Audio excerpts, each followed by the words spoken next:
5 ចំណុចនេះចាំបាច់ម្ចាស់រថយន្តត្រូវពិនិត្យក្រោយជិះបាន 80,000 គីឡូម៉ែត្រ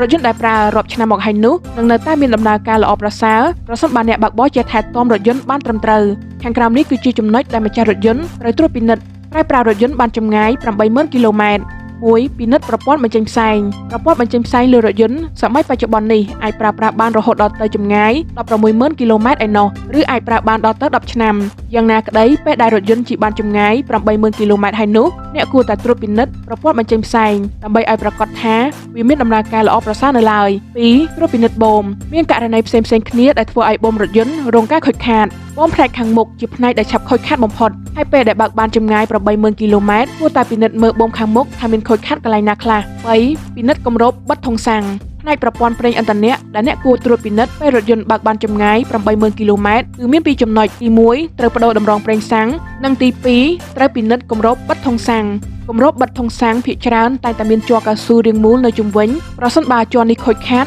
ប្រេះរបកឬដាច់នោះគម្របសាំងមិនអាចបិទធុងសាំងឲ្យជិតនោះទេជាលទ្ធផលអាចធ្វើឲ្យសាំងហៀរចេញមកក្រៅពេលបើកបរជាពិសេសចំហាយប្រេងនឹងភាយចេញមកក្រៅធ្វើឲ្យឆាប់ហួតបង្កជាករណីចុះប្រេងច្រើន 4. ប្តូរប្រេងប្រអប់លេខនិងតម្រងប្រេងរថយន្តស៊េរីថ្មីភាគច្រើនប្រើប្រអប់លេខដែលបិទជិតហើយរោងចក្របានណែនាំថាមិនចាំបាច់ប្តូរប្រេងប្រអប់លេខឬតម្រងប្រេងនោះទេប៉ុន្តែចំពោះរថយន្តដែលផលិតមុនឆ្នាំ 2014 មានការណែនាំពីអ្នកជំនាញថាគួរតែប្តូរប្រេងប្រអប់លេខនិងតម្រងប្រេងក្នុងប្រអប់លេខម្ដងនៅពេលជិះបានចម្ងាយ 80,000 គីឡូម៉ែត្រ 5. ប្តូរតម្រងប្រេងសាំងតម្រងប្រេងសាំងមានតួនាទីច្រោះនៅភាគល្អិតៗដូចជាកម្ទេចកំទីដែលមាននៅក្នុងប្រេងសាំងមិនឲ្យចូលដល់កន្លែងបង្ហូរប្រេងដែលអាចធ្វើឲ្យស្ទះលំហូរប្រេងនិងប៉ះពាល់ដល់បូមសាំងផងដែរដូចនេះគួរតែធ្វើការផ្លាស់ប្តូរវាចេញម្ដងប្រសិនបើរថយន្តជិះបានចម្ងាយ 80,000 គីឡូម៉ែត្រហើយនោះ